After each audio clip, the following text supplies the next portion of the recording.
I'm going to say something that may scare or excite people depending on who you are. The Australian Grand Prix race week is just a week away. Well, technically a week and 2 days, but whatever, you get my point. Anyways, we the fans cannot control the calendar, so boo-hoo. F1 preseason testing is officially complete with the week 2 test wrapping up on Friday, and all that stands between us and the Australian Grand Prix now is the will to stay up real late or get up real early for it. How I missed that terrible decision. Anyways, my advice is to please watch it live no matter what, since it should go without saying, but this is a new year with new cars and with many mysteries around them. Let's just say race 1 should be very interesting. Something different about this week from the last was the fact that the tests were actually broadcasted this time, so if there are any issues with the teams or regs, we would know immediately instead of being kept in the dark. And I understand it worries fans that they are doing this much to cover up any issues, but I don't really blame F1, the teams, or the FIA for doing this. Every new reg period is always met with big questions and in turn lies and doom posts that are fed to us all.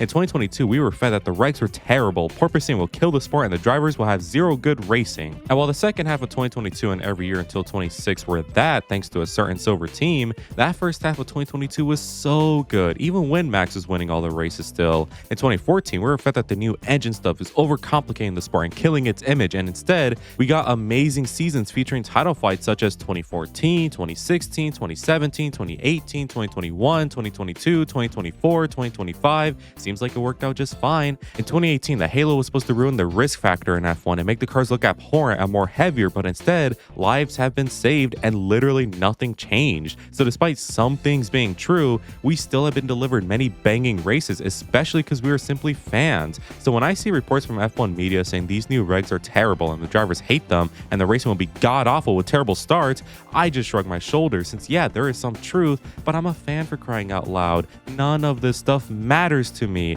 I don't care if the drivers hate the cars. I'm not a driver. I want good racing to watch. And drivers will always hate whatever car they are given unless it's a kart. So the lesson of my little tangent is to relax. The racing won't be bad because the drivers now need to lift and coast more, actually use their brains when starting a race. It will be fine, if not better for us to watch, since drivers are an actual deciding factor now. Anyways, week 2 was crazy as you may have guessed, so let's recap it and find some winners and losers. Go join the Discord to experience the season live and subscribe if you're new if you like geese. So enough yapping and let's get to quacking. See those clouds up in the corner? That's where the rain is coming from. As always, people, recap time, and oh boy, so week 1 revealed to us very little, which for some reason has led to fans talking a lot, making their own judgments. I won't get into it too much, but basically, people are writing their regs off because they're apparently shit and the drivers' fans are all at war already. How I miss this. I'm not going to go in depth on this since it's a load of nothing being said by people who think they're smarter than they actually are. So you know what? Let's just get into day 1. This time, all 8 hours will be broadcasted, so if a team accidentally gets pants and show their tiny package, there's no hiding it now, especially because many teams are introducing many upgrades, so they better hope it works. Day 1 revealed many things to us. For starters, teams that were doing bad in week 1 look far better now. Alpine and Audi specifically were actually able to set out good times and not worry about the car breaking into 300 pieces. Things look great so far for those midfield guys, along with the others at Haas, V-Carb, and Williams. Caddy is obviously a bit behind because they're new and all, but what about Aston Honda? They had a terrible shakedown week 1. If teams like Audi can get some semblance of performance, surely Aston could get some too, right?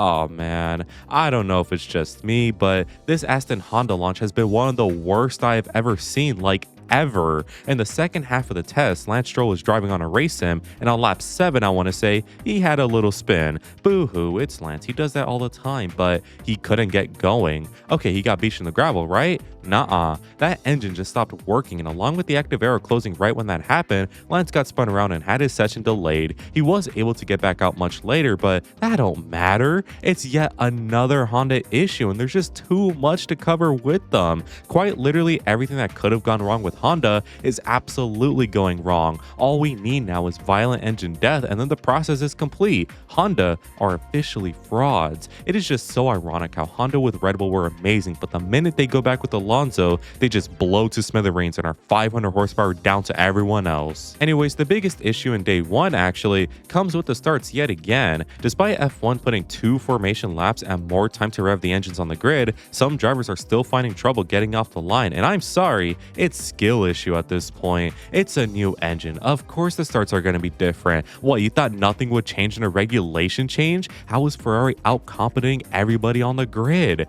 Anyways, how did day 2 go? Day 2 was really just more of the same. And remember when I said Aston need to have violent engine death to complete the process of becoming frauds? Take a listen. Through turns 1 and 2.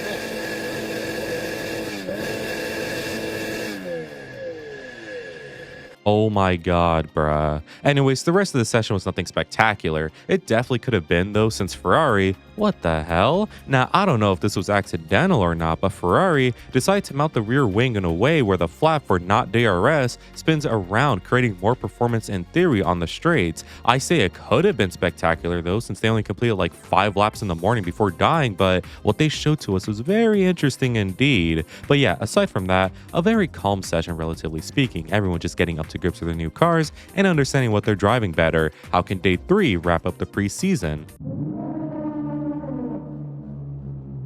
Day 3 was better in the sense of Aston didn't explode in this session, but it's not like they had any other positive than that. Every team again was just there testing like it's some sort of preseason test, and now we're at a point where I am bloody excited for Australia. Even when it comes to the starts, teams and drivers are understanding it more and actually able to pull away this time and not be a slug once they do. So guys, I don't know about you, I'm pretty excited for round 1, but it should go without saying, whatever we have seen from these 6 days in Bahrain, throw it out. Melbourne will be its own experience, just as will China and Japan and Jeddah. These are new regs. We cannot predict how the cars will act in every round. We are in the dark for the first time since 2022, so before you are inclined to believe Formula Goose's words saying how the regs will suck in China, Japan, Jeddah, Miami, Canada, and so on, remember, we have little to nothing to go off of.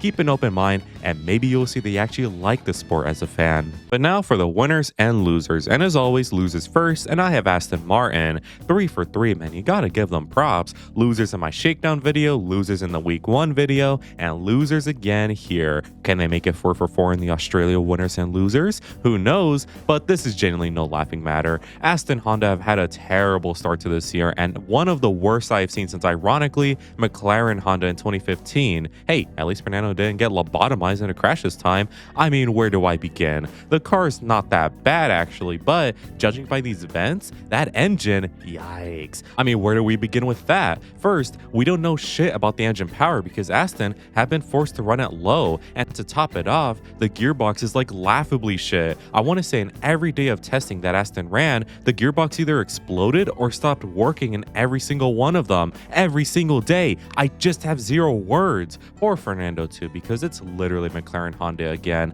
This is just not a laughing matter. Finally, I have Cadillac, who are looking normal. I mean that in the sense of how they look real vulnerable. Of course, they had their engine issues and more in all the testing sessions, but the week 2 ones featured more of what I would expect from a new team. General confusion and struggles in getting the car to work in a place they like. However, unlike Aston, they actually have good news surrounding them. They have a real basic car. Like if you go in F125 and boot up my team, that's the chassis they are running. However, with the basic build and base, they could take their time and slowly but surely mold it into a far better car with actual performance. This really is just Apex GP in real life, which hey, is better than coming in with a radical design and sucking hard balls over it. Anyways, I'm still optimistic for Caddy, which is not me saying they're gonna win or something, it's just me saying they won't fall apart after 1 lap. There is a difference. But now for our winners, and I begin with Ferrari. Let's get them out the way. Ferrari have really impressed me. I, as a Ferrari duck, am obviously super happy and super optimistic for this year. However, I, as the Formula duck,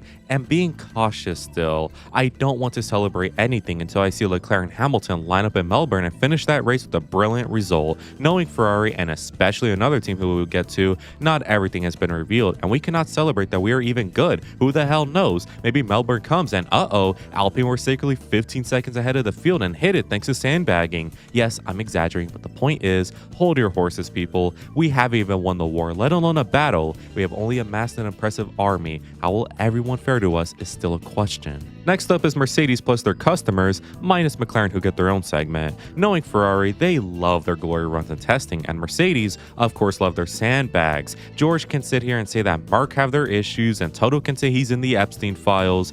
Wait, what? But my observant ass knows they are lying. Merck's sandbag literally every year, and minus 2024, they always perform far better in run 1 than they did in testing. This is not a coincidence, people. Merck loves sniffing their own farts, and I fully expect them to be by far and away the best team come Melbourne. However, their customer teams, Alpine, despite some reliability concerns, look much better this year, and Williams, despite their shakedown troubles, look great as well. Y'all told me I was coping with Williams in my shakedown video when I said they'll be just fine, and look at that, they are just fine. Of course, they could be a bit better, like I expected a bit more, but they are not ass. They have a car that will deliver them points and is a great way to continue moving up the grid. Next up is McLaren, the final Mercedes customer, but no one cares. McLaren had a humble test. After last year where these guys were super dominant and won both titles, you would think the buzz would be all around them. And there is buzz, sure, but it's really Ferrari and Merc that have taken it all. So McLaren are kind of in this gray zone. They don't look as good as they did last year, nor do they look terrible. In fact, they set some of the fastest times in testing, which is great, but they simultaneously just don't look all that impressive. My guess is while the chassis could use some work, the engine and aero on that car is supreme and should ensure their place as title contenders. However, barely. Perhaps this could be the spark both Lando and Oscar need to truly exceed the car in performance. Next up is Red Bull plus VCarb, our final contenders. Well, not VCarb, but you get what I mean. Poor Red Bull is something I never would have thought of saying considering these guys' bullying history, but now they are the bullied. You have Merc repeatedly saying how their dick is bigger than theirs and trying to hype them up just for them to disappoint. The disappointing question being a P3, not a P1. Red Bull look great so far, however, they are not the fastest team, not in the slightest. They will absolutely win races and stun, especially with Max, who may even somehow push for the title, but Mark suggesting they'll be dominant and title winners is just wrong. Regardless, Red Bull and VCarb both look to be in great positions, and specifically VCarb is who I'm more impressed with. Their car still looks whatever to me, but I guess it's working since they have performance. I would have thought they were going to be back markers, but hey,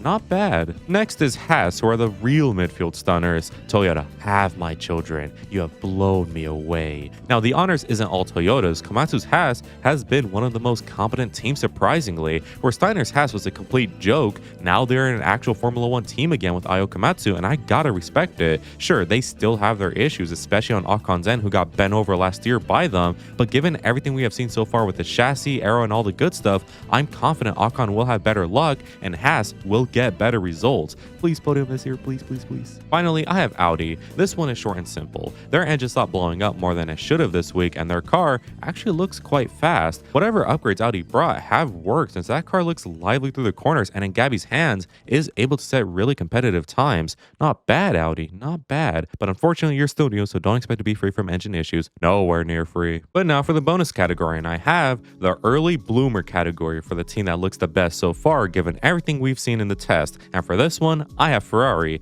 Fast out the starts, fast in the cars, drivers loving the cars. Please, oh please don't be a fluke. If all of this was a fluke and it's just last year again, I will hunt each and every one of you and drink your blood. We must move on to rituals now for glory. So those are my winners and losers from week 2 of the test. Thank goodness this one had more to talk about, since now I am proper hyped for next season. Look past all the doom posts and see the optimism in the air. Next season is gonna be great. Luckily, we don't have to wait long either, since in about a week and a half, my weekend preview for Australia will go live. New season, new cars, new me. It's gonna be awesome. Anyways, I want to give a quick shout out to all members of the flock for the continued support, and make sure to join if you want cool benefits as well as just helping me out. Anyways, if you enjoyed today's video, make sure to like and subscribe since it really helps me out. Make sure to let me know in the comments what your winners and losers are, and as always, have an amazing day.